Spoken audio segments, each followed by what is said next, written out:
Happy New Year!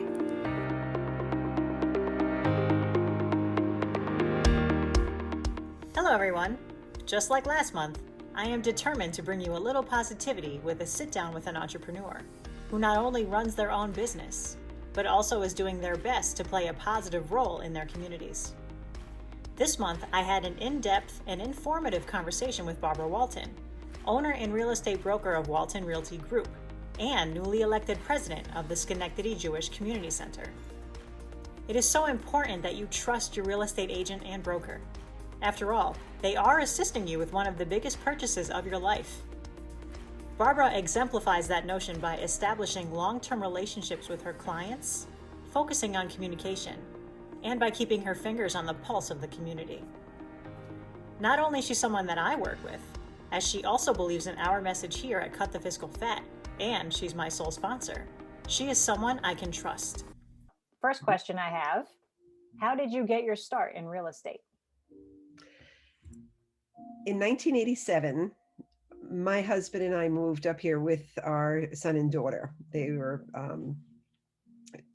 going into kindergarten, and my son was going into kindergarten and my daughter was going into third grade. And we moved from Long Island. We sold a business that we started, food distribution, and we spent almost a year on Long Island trying to figure out what to fill that gap with. And we had a covenant not to compete. We were at a family gathering and a friend of the family said, "Hey, we need some people who are good in sales. Come on up to the Schenectady area." His office was in Amsterdam. We decided we would come up here. I had relatives up here, an aunt and an uncle. That was it. I knew nothing about the area, but I loved it when I came up to visit. Made the move. But well, first we bought a house and then we made the move and got our real estate licenses. Jeff lasted about 2 weeks. And I said, "You're such a foodie and you have to go back into the food business." So he went back into food distribution up here, which was, it was, it just honored our guidelines. And I said, "Every dime you make goes back into the business, and I will be successful in real estate and make sure all of that goes into the house, the kids' education, daycare, whatever we need." And that, when you set goals, I've pulled myself up by my bootstraps. We both did more than once, and we knew we could do it. I set my goal. They were very moderate. I had a very good, well, first of all, the friend of the family, that didn't last long. About a month into it, I said, "I like you, but I don't want to work in Amsterdam. I live in Niskayuna, and I'd be stupid not to stay in Niskayuna for my business." He agreed. And I interviewed with many brokers, and I respected the business profile of Blackman and DeStefano very much. They matched what our business model was on Long Island. I liked Bob Blackman and Paul DeStefano, and they took a personal interest in the agents. It wasn't just an office manager that met with people. It was that connection. I respected that. And I did very well my first year. I was, for a rookie that didn't know any place, I had to pull out my map to get to the Grand Union. I'd say I did okay. I came in second in Schenectady County as far as rookie, the highest rookie of the year. So I think, just missed it by a transaction. My goals were realistic. My goals were to meet what we needed to from our financial obligations. And I wasn't looking to be, a huge financial success, a millionaire. I wanted to make ends meet and be happy. Moving up here from Long Island, that was so possible because everything was much more reasonable to enjoy, from going to the movies. And there was just so many things to do that didn't cost anything. The country, the trails. So although I had the beach on Long Island, that was really just, one season here. We enjoyed so much about the area. So I loved real estate. I was always, it was always in my nature to communicate with people. I mean, even since I was a little kid selling candy for the fire department band, I was always the top seller. Probably because I didn't know, but I went out of my district and my mother said, "Oh, Cheated a don't little tell bit. anybody." but but in college, I opened up a record store because I didn't have good records in town. So I always had that spirit, and this was for me. It was safe. I was launching my own career under the rooftop of a broker, and that was how I started. It's a great way to start in business. I definitely agree with you. When you first started, did you know it would lead to something bigger, like owning your own brokerage? It's funny, no, because I loved the company I was working for so much. My mother-in-law and father-in-law both. My mother-in-law was a licensed broker on Long Island, and he was a licensed salesperson.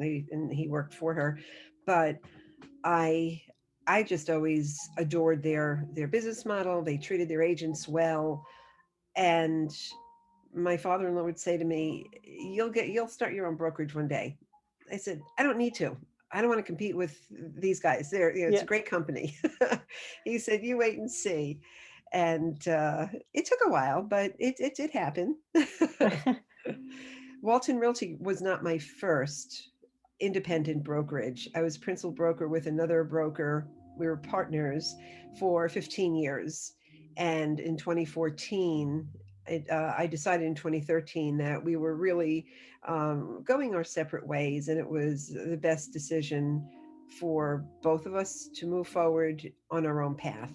So February 1st of 2014 is when I launched Walton Realty Group, and I was fortunate that the residential agents stayed with me, and so the transition was very easy. It was really just rebranding for me. That's awesome. Mhm. So, obviously, being an entrepreneur is something that you have always seemed to naturally, you know, kind of went to. Mhm. What does being an entrepreneur mean to you? Well, the Merriam-Webster definition of being an entrepreneur is that someone who is willing to um, take the risk of loss when you're starting something. I didn't have that spirit. I'm an optimist, and I didn't think of it as risking a loss. Even though people would say to me, "Oh, even when we started our food business, oh, that's impossible. No one's going to spend $4 for a slice of cake." That was back in the 80s. And we said, "Oh, we just got a challenge. You wait and see." I think that's what it's about. Don't say I can't do it. Um, but it's if you in being an entrepreneur, think about it. Every real estate sales agent is an entrepreneur. Everyone Yes. is an independent contractor. And yes, most people that get their real estate license do not succeed. I've seen agents starting out trying with me, and maybe they were coming from a different type of business where their business was given to them. They had a list of accounts, and in real estate it's not that way. I mean, you could probably join a team. I like everyone to have their own identity and have a personal relationship with their clients where they listen to their needs and they work in the best interest of their client. So being an entrepreneur is is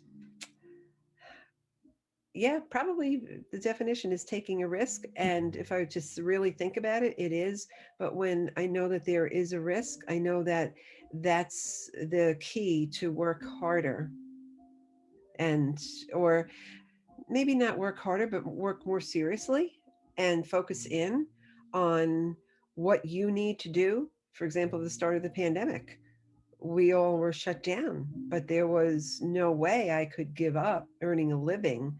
Thank goodness we were able to reopen within just a few weeks, according to the governor, with very strict guidelines.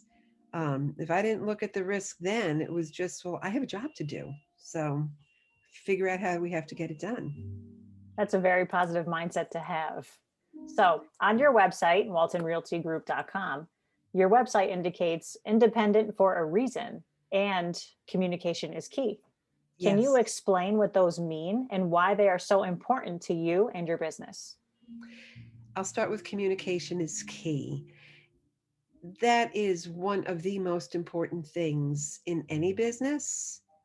And when you're working in real estate, you agents should never assume that the client gets it. You don't like to use acronyms. You want to make sure that you spell things out. Don't assume that they know the contract, no matter what it is. Take the time, make the time. Don't make a quick phone call and say I got an offer, or you always have to plan it accordingly, that you expect to take time and communicate what is going on when you have a listing. I can only imagine my biggest investment in somebody else's hands, and I would need to know what's going on from day to day. Even if you have nothing to report, touch base. Just say, this is, I know we had a couple of showings. I haven't heard back from the agents yet with feedback, but just so you know, I'm on it. And as soon as I know, we'll be in touch. And I quicken things sometimes. Well, first of all, I have to find out, do you like to communicate? Communicate is key, by email, by text, by voice, phone call. What do you prefer? And respect that. And if you can't, then you should not be working with that client. Maybe you shouldn't be working in the business. Um, and why independent, for a reason, is independent companies. If you look at the roster of real estate companies in the area, there are only a handful of big companies that house hundreds of agents, and a lot of people who used to be affiliated with a big company. Now, Blackman DeStefano wasn't what I would call a big company. They were a very successful company, but they didn't have hundreds and hundreds of agents. They limited their office size, and that's what was part of what made them so professional and respected. They The larger agents, or the larger companies, I should say, I know they have to meet certain goals. They have to meet certain numbers. Their office will be in another state, maybe another part of the country, where the finance calculation is not the same as what is going on here. Right. When you are independent in your home space, you're in touch with the culture, the economy, the businesses, and that's what makes it so important. Why it's, I think, so important for me to be independent, and that's my reason. That's awesome. Here at Cut the Fiscal Fat, we obviously believe in and promote financial independence, as you know. We strongly felt in financial independence through home ownership. However, even with rates at historic lows, prices have risen steadily and supply is low, which, as I'm sure you know, which can make for a very difficult buyer's market. Oh, Do, yes. do you have any advice or wisdom for those first-time homebuyers? Be patient. Remember that it's your starter home.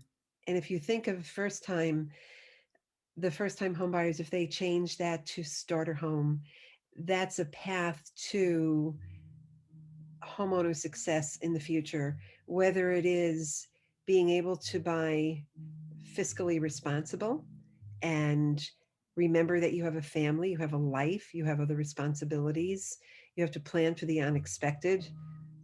One of my favorite lines from Welcome Back, Kotter, which is way before your time, was expect the unexpected. That is so true, because when your car fails and you're supposed to be running out for a showing, well, no surprise, things will happen in life and you have to have a backup plan. When your backup plan as a first-time home buyer is making sure you don't spend every dime that the bank said they would give to you for your home purchase. It's a starter home. Be patient. The competition is fierce. Be willing to move into something uh, identify what your real wants and needs are. Be willing to move into something that you might, oh, okay, I don't like the foil wallpaper on the ceilings there, but you know, I could live with it for a bit. I could take it down. I have, that happens a lot. But you can't look at things and not be willing to put a little bit of effort in, because those homeowners, and I've worked with some families over the years in multiple transactions, not because they have multi units, because they started out with a sound investment, buying in a location where I can tell there's good turnover. So if you don't overspend for that neighborhood for that time, if it is relative to what is going on at that time, now, and the same thing with the around 2005, 6, 7, unfortunately the prices were inflated, and we might be seeing that right now. If it makes sense to wait a little bit, then it's okay to do that. If you want to get your feet wet with home ownership, but you need assistance with the mortgage, consider a two family. And that could be a future investment for you. I have neighbors, friends and neighbors who still have their very first starter two family house, from 40, 50 years ago. And it becomes their business. But it's really the mindset on, um, be realistic with what is going on. And if you have to look in, uh, maybe a house in a different school district or lower taxes, take all of that into consideration. It's your starter home. You can always Yes. trade up. You may have to wait a little bit in certain markets, but you'll be able to trade up. Remember, you're paying yourself in a sense, you're paying the bank, but you're paying towards your own investment. Right. It's so important to keep that open mind and to keep that mindset, just as you described. That's Yes. so crucial for first time homeowners. So, Yes.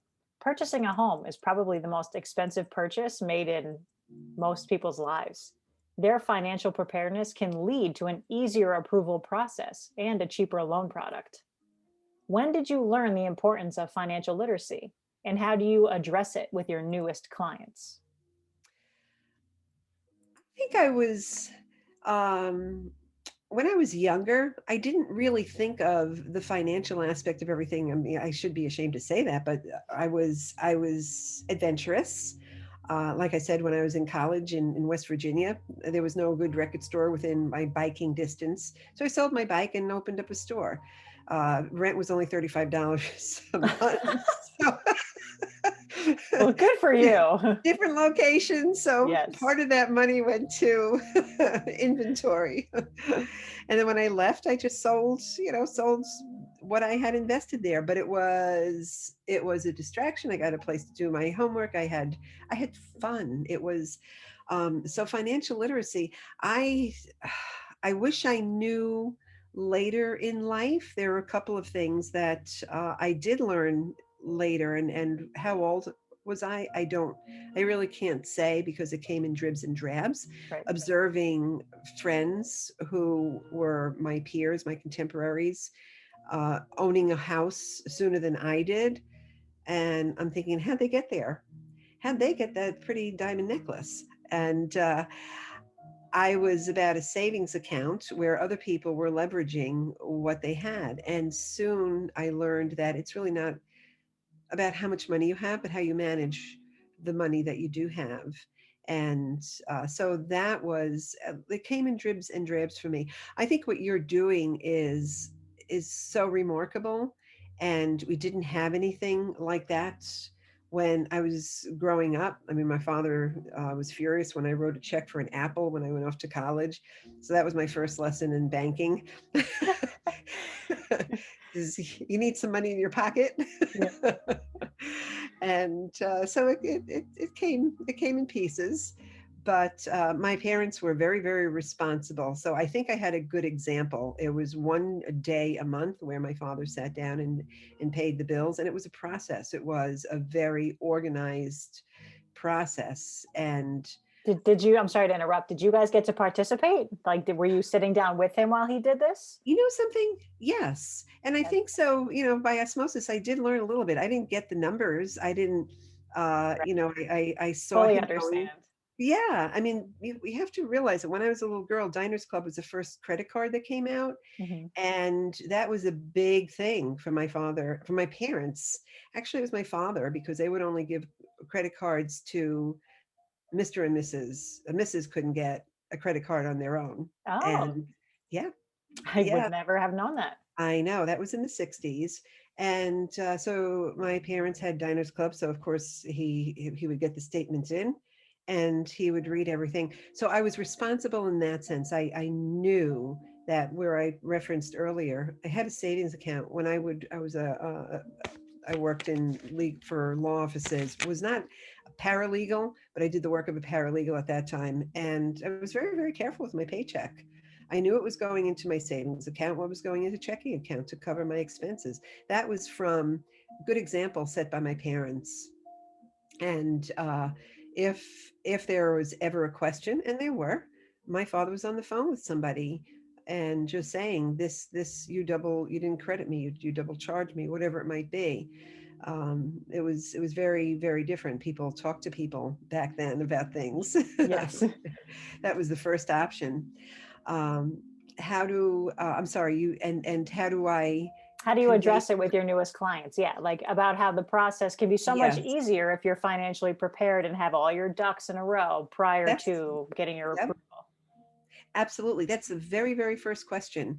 Actually, my very first question when somebody calls me that I do not know, if it's somebody that was referred to me, of course we know up front, but if I hear somebody from our maybe one of my signs, one of my listings, the first question I have for them, are you working with a real estate agent? Because I want to respect that and explain to them the reason why it's important to you is because there's confidentiality and there are things that your agent knows about you, your financial abilities when you're buying a house that should only be between you and your agent and your lender, of course. And so that's the first question I have. And if they said, no, no, no, we're just, if we choose, if they say, I would really like to start working with you, number one, let's talk to a lender. Do you have someone that you trust that you've been working with? And, it's 50-50. Some people say, oh, I can go to my bank, or they'll say, do you have some names? And I'll give them names of mortgage originators, strong lenders that I recommend. I like using local lenders. If I have somebody coming up from out of the area, I do highly encourage them to work with local lenders because the practices are so different from region to region, even throughout New York State. So that's the first thing I say to them. And then when you talk to your bank, make sure you don't say, oh, great, I can afford a $200,000 house, but you're not planning for, as I said earlier, anything unexpected or enjoying life. Every house will be your home. You'll make it your home, but it's going to be tougher to make it a home, a secure, loving place if you're financially stressed by it. It's not the way to go. I definitely agree with you on that aspect 100%. Hmm. Just out of curiosity, only because I just thought of it as you were asking it. How often, when you encounter, new clients who approach you, those who have already spoken to a lender, is it more frequent for you to encounter someone who hasn't spoken or someone who Yeah. has already spoken to a lender? Most of the time, people have not. They're just starting out. And if they have, they'll say, oh, yeah, last year they said, well, the years are very different. Rates are different. Prices are different. And that whatever they told you back then still does not apply. Yeah, And you have to there get are new so numbers. many different, yes, there are so many different ways of financing too. It's not just about how much, but do you want to go the route of FHA, where you have a lower down payment, but you will always pay more for the private mortgage insurance, PMI, private mortgage insurance, which is insurance that is required, necessary by FHA, so that if anyone defaults, the bank is protected. So It's through the government. So it costs more to do that. Maybe it's not a good idea to do that. There are some banks that offer partnership. Well, work with us, save this amount of money. Let's make you financially able to be comfortable, and then we'll match that. There are so many opportunities for buyers out there. So it's, yeah, I would say most of the people that I do speak with, if they did speak with a lender, they they did a long time ago. Okay. But I And do have not, people come to, oh, say we've been looking around, we're qualified, and that's great. that's what we like to hear. That's what we like to hear. People are becoming more and more. I remember when we were first looking for a house years and years ago, we ended up just renting. I I knew nothing. I said to the agent, well, where do we go? And it was a very, very different world back in the 70s with real estate. And there was really no guidance. It was, we'll show you houses. I can't even imagine what it must have looked like back then. Well, first of all, it also, to become a licensed real estate agent, you didn't have to take hours of education. You received a booklet, a Mhm. paper booklet, didn't even have cover. It was in the mid 70s. You read it and took a test. I I did not like the know that. fact that I know, I like the fact that the standards are tougher. And I like the fact that the National Association of Realtors has a code of ethics that are very serious, and everyone needs to take those classes no matter how long you've been in the business, Good. I think as that is so refreshers. essential for you guys and for you and for Absolutely. clients too who are looking to purchase to have that Absolutely. relationship and that background and that solidarity. Hmm. So I'm going to switch gears a little bit on you. You were Okay. recently elected president of the Schenectady JCC, the Jewish Community Center. Yes. In addition to dealing with the challenges the pandemic has created for your real estate and your brokerage, how has it impacted the operations at the community center? And what have you guys done to mitigate any new procedures and or policies that have been put in place? How do you Wow. maintain your relationship with the community? Right. That's very good. I'll tell you, when I was president elect over a year ago, I never expected this. My focus was, how are we going to celebrate our 100th anniversary in 2021? How are we going to put together a program that benefits the community, the members, the budget, everything? And this was just such a horrible hit. Our treasurer had said, and it was interesting because it was, oh gosh, it had to be January of 2020, and the flu was going around, and the elementary school, I think it happened two times with the Niskayuna elementary schools, where they had to close because they had so many students and staff out, that they With the had to flu? close for a day or two with the flu to Wow. clean. And after a while, you just run out of substitute teachers. It's so the our treasurer Steve, who's just amazing. I'm so grateful to have qualified board members. He said, well, we need to have a plan in case we ever have to close for a month. I said, that's insane. Well, before you know it, we were closed for a couple of months, Oh, goodness. and that hit hard. Having to furlough, lay off staff was heartbreaking. It was, I have to say that if it wasn't for such a qualified board, each and every board member on our board of directors it just brings so much to the table. And it took all of us and frequent meetings. I mean, when we first started with the pandemic, we were meeting on freeconferencecall.com. Well, that was awful. And then I tried out Zoom. I tried out Zoom, and it was great. So we said, this, we need to subscribe. And well, so far it's been history, because that's the only way we've been meeting ever since then. Right. And we would We would just have emergency meetings no matter what until we had to follow the governor's guidelines. That was number one. And I have to say, CDC, when we would call the county health department, they were also, we didn't always get the answers. We had to then call the school. Well, what are you doing in this situation? In the very, very beginning, it was a learning curve for the entire population. Let's face it.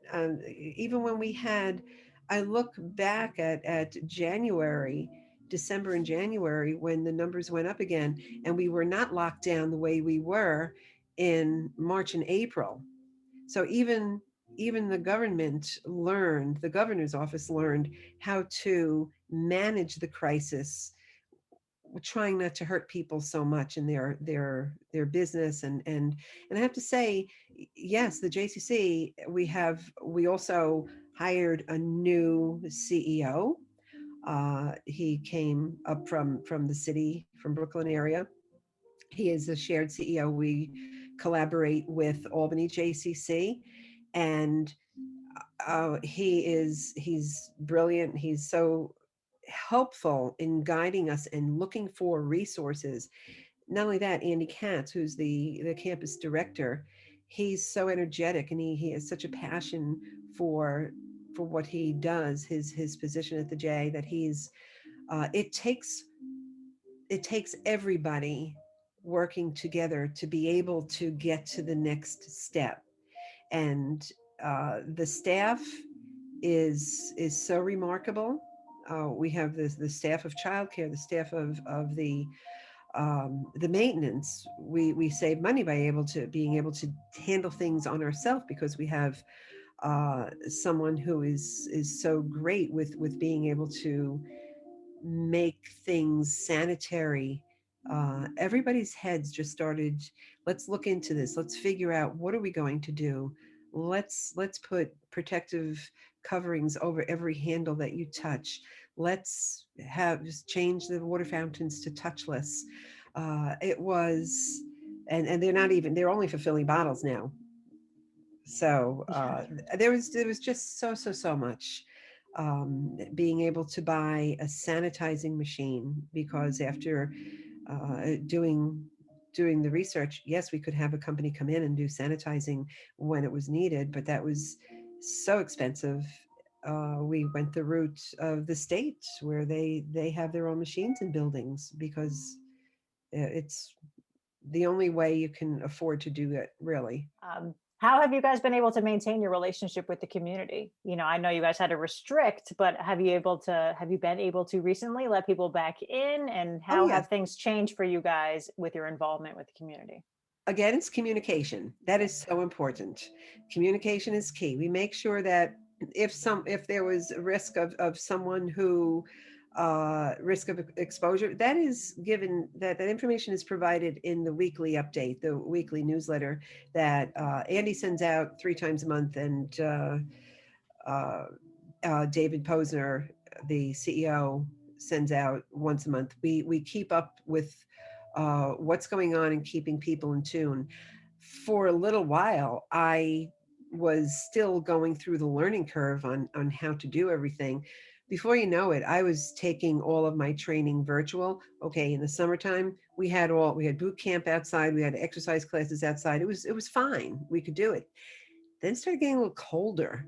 Yeah. And then we pushed it to as long as, and my friend and I, Sharon Cutler, we said, it's just too cold to work out outside. We did go to the gym a couple of times. It's very, very controlled. Even when the pool was open in the summertime, you had to book the coming in, so that they monitored how many people were coming in. They had a record of who was there, in case there was a positive case that needed to be tracked and communicate with people. But at the JCC, the fitness center is open if people choose to use it, not the gymnasium. That will be open soon with better ventilation for specific events. Okay. But not for the gatherings we used to have, basketball teams and whatever. Everything is by reservation. If you use the indoor pool, you need to reserve your time. There are no showers to use. Be prepared for that. It's really coming in and out, and minimum time in the one space is so important. But there are so many virtual programs. The film series that Judy Ben-Ami has put together has been hugely successful. We see our films with a Zoom link. We pay to attend. We see the Zoom link, and she always has a guest speaker, and that's you. So you can see the film for any time from, I forget when it goes. It launches sometime on Friday until Sunday evening. As long as you're ready by the 7 o'clock chat with whomever, it may be someone who is who is familiar with the background of the content of the film or the topic. If it's a food film, you may have a food restaurant or deli owner. That's But very anyway, interesting. oh, it's very interesting, and the attendance is wonderful. I'm so pleased. I think one thing I've learned, that this, I think, is a very, very good option for people in the future. Let's think about it. We have so many members. We have an aging population. Come wintertime, maybe there's somebody in their 90s that just doesn't want to drive, or they don't want to, even if they do, they choose not to go out, be uncomfortable Right. and cold or whatever. I think this is something that should continue, the virtual option. So So that way everyone can participate. everyone can participate.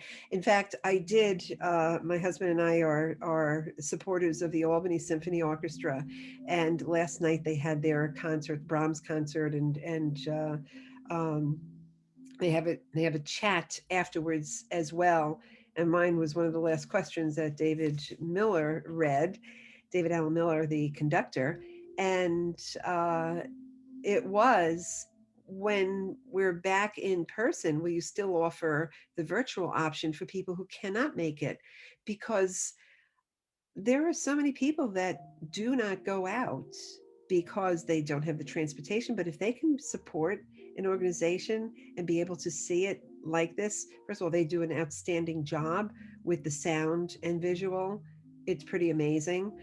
And if they continue to offer this option for virtual viewing, I think it's a gift for so many people.